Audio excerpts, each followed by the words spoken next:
Policia e Tiranës ka vënë në pranë nga Aldo Avdyli, një njohur dhe me emrin e Lidon Avdyli, një prej personazheve më të kërkuar të botës së krimit në Shqipëri. Arrestimi u bë në një apartament pranë kopshtit zoologjik, ku ai fshihej prej kohësh. Sipas të dhënave zyrtare, Avdyli ishte shpallur në kërkim nga autoritetet ligjzbatuese dhe rezultoni përfshirë në disa ngjarje të rënda kriminale. Në dosjen e SPAK emri i tij del si pjesë e një alance të drejtuar nga ish-deputeti Arben Doka, e cila sipas hetimeve kishte si objektiv vrasjen e Durim Bamit. Për këtë rast, prokuroria e akuzon Avdylin për veprën penale, sigurimi i kushteve dhe mjeteve materiale për të kryer vrasje. Hetimet tregojnë se në korrik të vitit 2020, Aldo Avdyli është futur në fshehurazi në Shqipëri përmes malit të zi.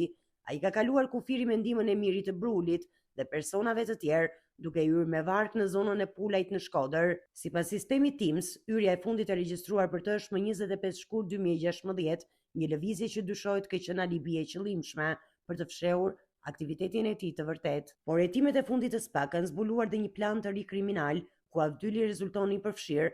Nga komunikimet e zbuluara në platformën e koduar Sky ECC, ai dhe bashkëpunëtorët Arben Mërkuri, Ermir Dedja dhe Alfred Doka, i njohur si Pirati, kishin përgatitur vrasjen e Edmir Bregut. Në komunikimet e përgjuara, Avdyli shpreheti i vendosur që atentati të ndodhte sa më shpejt, duke u lutur: "O Zot, kena fat e dak, se gati o çdo gjë, ta marrojmë se e meriton, se o pik o moll."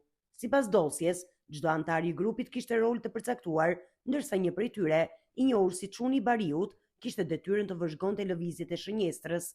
Në një moment tjetër, Ermir Dedja i shkruan Avdylit: "Jemi me Piratin, jemi gati për zjarr, por duhen disa lekë për lëvizje, se Pirati s'ka punuar këto ditë." Arrestimi i Aldo Avdylit konsiderohet një goditje e rëndësishme ndaj rrjeteve kriminale që për vite kanë vepruar në mënyrë të organizuar mes Tiranës, Shkodrës dhe vendeve fqinje. Ai pritet të merret në pyetje nga SPAK, ndërsa hetimet për zbardhjen e gjithë rrjetit vijojnë ende.